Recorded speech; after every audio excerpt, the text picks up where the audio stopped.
Welcome to the Simpler Business Podcast, where we talk about ways to do what you love and serve your people in a way that brings you income and freedom. I'm your host, Marissa Roberts. Join me as I chat with my favorite entrepreneurs about how they simplify their biz so that you can simplify yours. Today, we're chatting with Lisa Simone Richards on how to grow beyond your audience and get more exposure. Lisa is a PR and visibility strategist for online coaches who want to get seen everywhere. Through her free workshops, masterclasses, and mentorship program, she gives you the insider secrets on how to get exposure and reach more people without spending on social media or wasting more money on Facebook ads.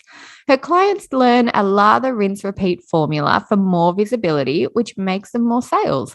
They go from invisible to in demand, getting interviewed on top podcasts, partnering with big names in their industry, and building their authority expert status, being featured on major media like Fox, NBC, Forbes Inc., and more. I'm really looking forward to chatting with Lisa because I hear a lot of entrepreneurs talk about how it's getting harder and harder to stand out from the crowd online, how frustrating it is to see their social media follow count or their email list size go up by 1, down by 1, up by 3, down by 2. It can be really frustrating when you know you've got a great message to share and you can help people. You just need to get in front of more of them. So welcome, Lisa. I'm really glad to have you here with me today. I'm so excited for this conversation, Marissa. This will be a fun chat. Yeah, this is a topic that resonates with so many coaches and service providers, entrepreneurs of any kind, really. The more visibility we can get, the more we can boost our authority. But getting started, especially, that's the big thing I hear over and over again. You know, I don't know anyone, I've got no contacts, I don't know where to start. So yeah, I'm so looking forward to your insights. And I got a few questions if you're happy for me to jump in and fire them at you. Go for it. You bring the Q's, I'll bring the A's. Lovely. All right. So media has changed a lot over the past 10 to 15 years, and there are a lot of options now for exposure, but that can make it hard to choose which direction to go in. So what do you think is the best media strategy in terms of visibility and building authority? Is there a trending platform that we should be aiming for, or should we stick to more traditional media? What do you think? It's been so interesting to watch the landscape evolve. And I can definitely say, a few years ago, I was like, am I still relevant? Like, I'm a publicist who doesn't have a cable subscription, who no longer buys magazines, hasn't read a physical newspaper since God knows when. So I definitely had a moment of being like, but then, you learn about all the different platforms that exist. What I love is that the principles of what I do haven't changed over 20 years. Figure out where your ideal client is hanging out, figure out who's the person, who has access to that platform, and figuring out a message with value that makes them say, yes, you can come on my podcast, or you can do it live in my Facebook group, whatever that might be. So in terms of figuring out what the right platform is, at the most simple level, I advise that people have what I call a healthy media mix. And here's what I mean by that. People like to consume information in one of three ways. They have a preference. It's either watching it, reading it, or listening to it. So make sure you're showing up in each of one of those three ways so that no matter how your client likes to consume information, they can get it from you. So maybe that means being interviewed on a podcast so your ideal client can hear you. Maybe it's going live in somebody else's Facebook group, or speaking on a virtual stage, or guest training in someone's mastermind so people can see you. And then maybe it's also writing a guest blog post for a site that's not your own, just so you're getting in front of some new people so someone else can read about you. And a really simple step to get started with, just so I'm not giving some conceptual ideas, but actual things that people can do.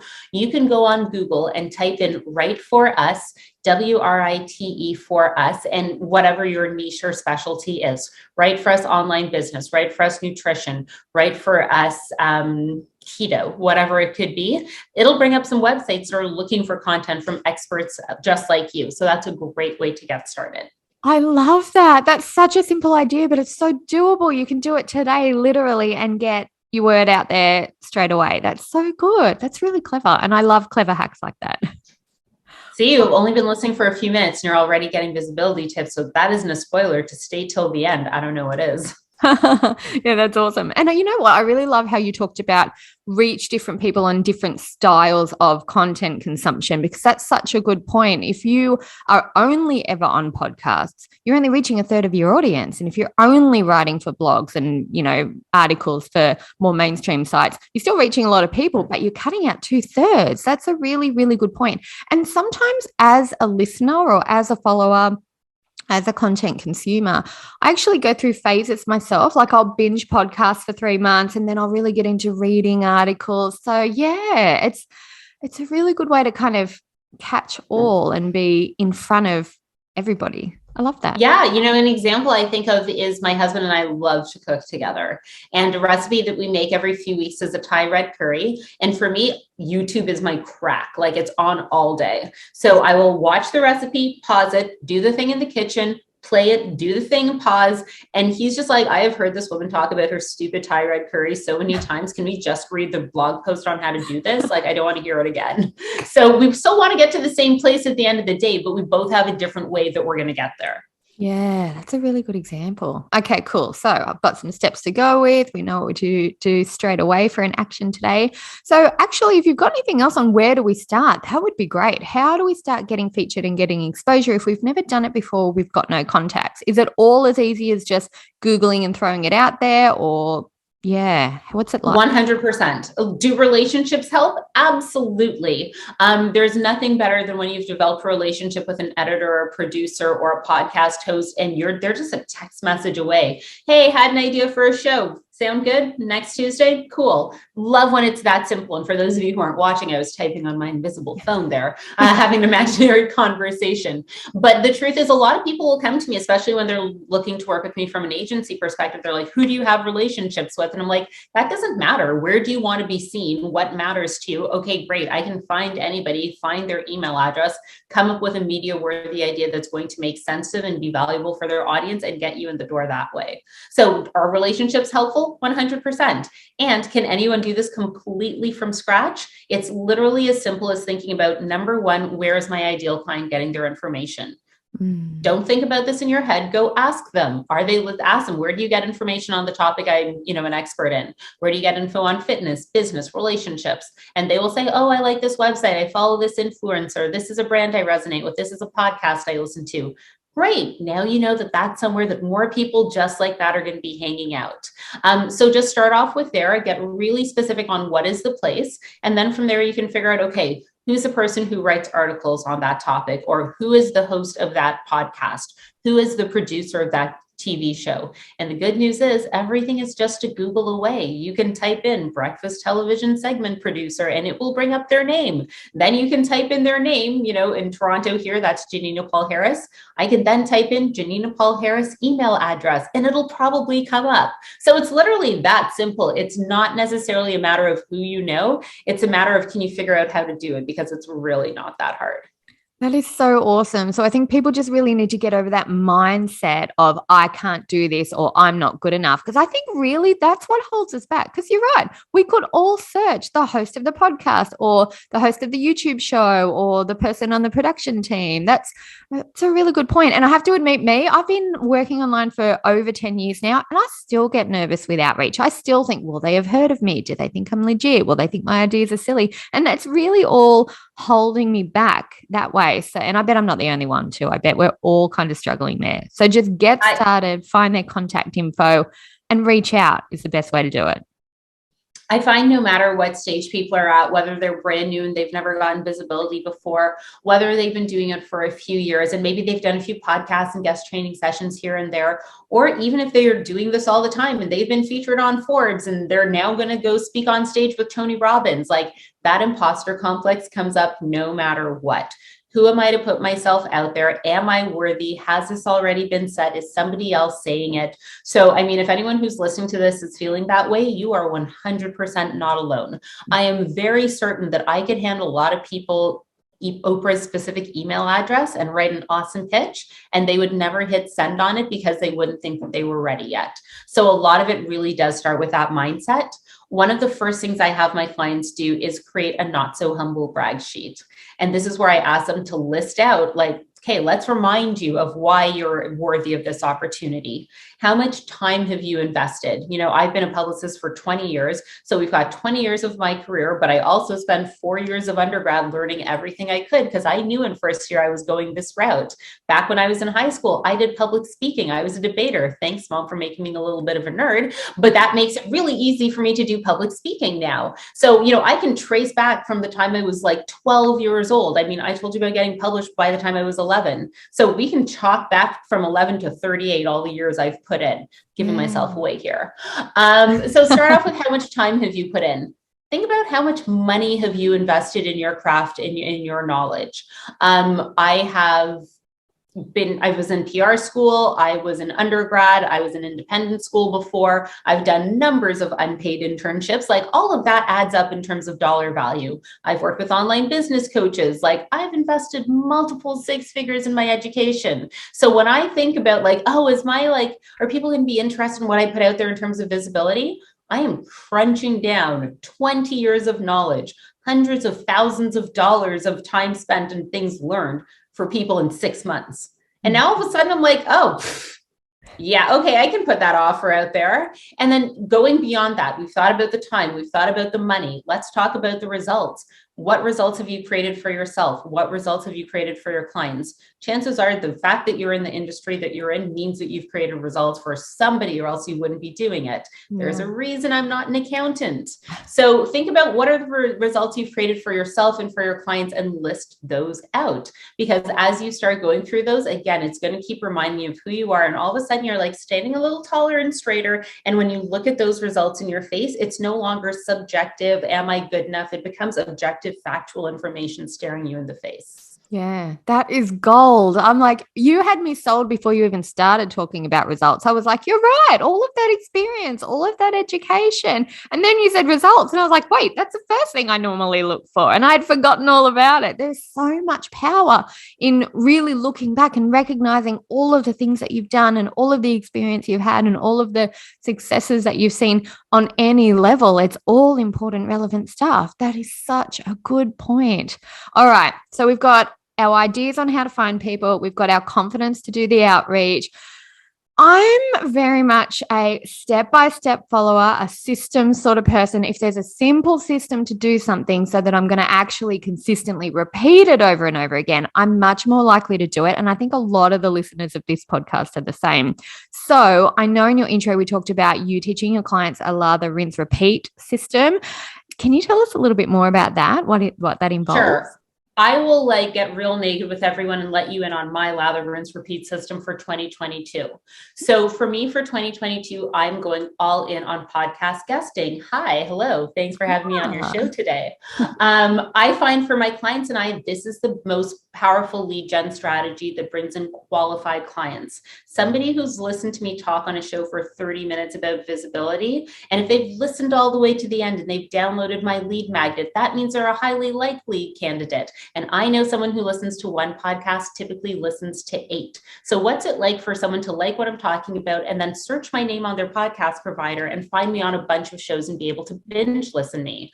So my strategy for 2022 when it comes to lather, rinse, repeating is I'm honestly using the same podcast pitch over and over again. I do personalize it and customize it to the show that I'm sending it to, but I send 10 podcast pitches out every single week. And I also follow up with the 10 shows that I reached out to the week before if I haven't heard back.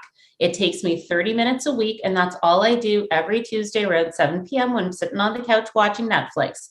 Am I bored of listening to myself speak? Am I bored of saying the same thing all the time? Yes, I am. But what I get to remember is it's only me hearing it over and over and over again. I'm taking the same talk and putting it in front of somebody new who may have never heard me before. And even if they've heard me 2 or 3 times, they probably don't remember, but I'm creating that consistency. So what's really powerful about having a message that you can use over and over again and just putting it in front of new faces is that by the time someone comes onto your sales calendar to book a call with you, they can repeat your systems and processes back to you because they've listened to you, they know your methodology, and they're serious about wanting to take that next step with you. So that's how I'm lather, rinsing, and repeating for 2022. Just pitch 10 podcasts, follow up with 10 podcasts every Tuesday, 7 p.m. over and over and over again. And it's so systematic that I can do it while watching TV. It so speaks to me. Hold on, I have to say this week, the TV of choice is the Kardashians. So love it or hate it, but that's what it is this week. The new one I'm yet to watch. We're getting an episode each week, so I'm trying to hold off so I can binge them all in one weekend. If I binge watch them in a weekend, my brain would turn to mush. Like I love binging things, but I think I can only tolerate so much of the 5 of them in one shot. So this one works for me weekly. Yeah. I really, really love how you've got that system and you've actually allocated a date and a time for it, because that kind of speaks to me. I'm that person. It's not so much, I've got friends who are like, how can you be so rigid? But it's not rigid for me. It's just a rhythm. It's a routine. It's a pattern that flows. And to know that I'm going to be doing that at the same time each week means it's kind of just automatically slotting itself into the rest of my life. And it's quite a chill way to do it. So that's really, really good. It's funny when I look at, so for anyone who's listening, maybe watch the recording. Some bitch share what my calendar looks like every week. Mm-hmm. So for me, this is how I break up my weeks. So you can see each day here. Yep. And everything's color coordinated. So I can look and see, oh, yep, we did this every Thursday. This shows up in pink. And I just repeat. And if you look at the week before, it probably looks pretty similar. No, we have to find another middle of the week page. Kind of similar. The colors are a little off, but I'm just doing the same thing over and over again. Business isn't about coming up with a new strategy every single week. Like that's a recipe for doing it wrong for sure. Yeah, you're right. There's no consistency when you're hopping from one thing to another. You never get anything done. You don't get to master anything and get really good at it. So doing the same thing over and over again really, really pays off, especially when you're talking over the terms of, say, 12 months. That can be exponential growth in terms of your business, provided you're doing it on a regular basis and not just booking it into your calendar and not actually doing it on the day. Yeah, that's really good. And I find for me, because I have one thing that I'm holding myself accountable to every single week, mm-hmm. I'm probably not going to disappoint myself. If I have 6 things that I have to do, like, for me in 2021, my big thing was getting consistent with doing a weekly live show on Facebook mm-hmm. every Tuesday at 10 a.m. And there were mornings I don't feel like it and I could talk myself out of it. No one's going to notice if I don't do it. Finally, I got consistent with showing up, and people notice sometimes if I don't do it now. So now that I've got that system in place, now we've added the next one. So I keep it simple. I'm not setting myself up to fail. If I just know I'm doing this one thing every week, like check. Can I just say too, as a podcast host that you pitched to, it was literally the best pitch I've ever seen. And you were, it was like straight away, I felt like I'd known you for years. And it was such an easy pitch to read. Everything flowed. It made sense. You were talking to me in terms of, my audience are really going to love this particular topic. And you were right. We love this kind of topic. But the follow-up too. Now, I'm known for being organized, but it's super ironic because I completely missed your first email. I read it. I loved it. I got distracted by, life. Something happened. And I'm sure I'm not the only host that does that. Probably everybody gets distracted by things, doesn't realize they haven't replied. So when you did your follow-up, I was like, I'm so glad you did, because I really wanted to do this episode. So I would highly recommend, if anybody wants to work on podcast pitching, I'm going to send them straight to you if you don't mind. Oh, I can share a resource at the end of the episode where they can see the exact word for word pitch that I use, and I get a fill in the blank template. So we can talk about that a little more later. And I know I keep saying it. We're giving you spoilers, so you listen all the way to the end. I love your work, Lisa. You are amazing. So before we go into can I share one more thing, Marissa? Yeah, totally. Sorry to interrupt you, but just because we were talking about the power of the follow-up, I think it's actually really important for listeners to know this. So I shared with you that I pitch 10 podcasts every week and I follow up with 10. So that means I'm reaching out to 40 shows every month. Mm-hmm. Typically I book 10 shows in a month. That's my, maybe like 11 or 12 shows a month is my average. And that's my goal, baseline of 10. 50% of the shows that I book, so 5 out of those 10 shows, it's because I followed up. Wow. It got lost in the shuffle. It was in spam. They were in the middle of a launch. Like, I have learned so much. It is not personal if someone doesn't get back to me. Life happened. Maybe there was a cute kitten on Instagram stories and that just, squirrel, and they were gone. Like, it happens to me all the time. So not following up is absolutely leaving money on the table without a doubt. Yeah, that's awesome. All right. Well, before we go into where they can find your resources, then, any other quick tips that you can think of that you want to share? Anything that stands out that you want to let people know about?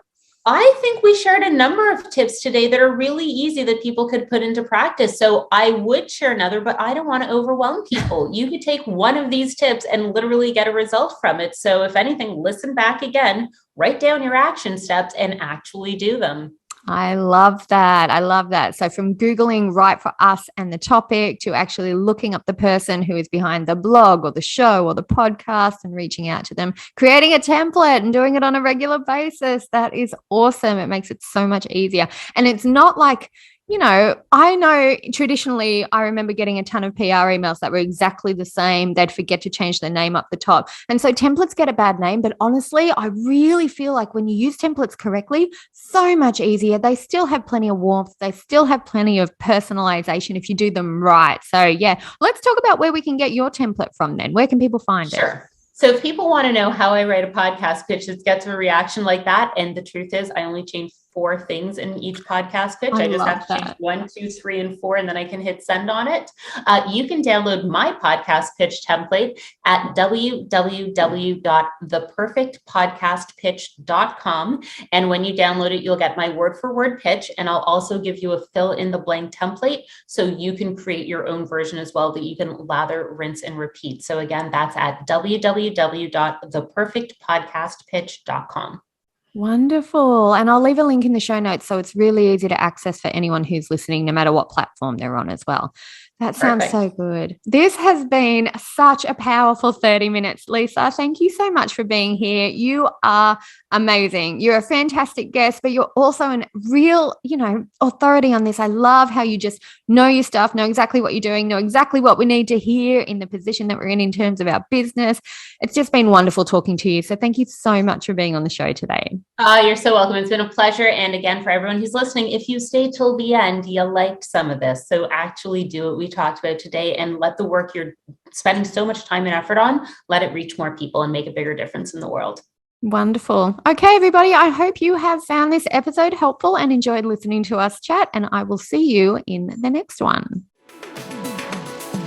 I hope you enjoyed this episode of the Simpler Business Podcast. If you did, please subscribe, rate, and review us on Apple Podcasts. There's a link in the show notes to make it nice and easy for you, just the way we like it. If you're ready to simplify and scale your business, you can get started with my free audio class at marissaroberts.com. See you next time.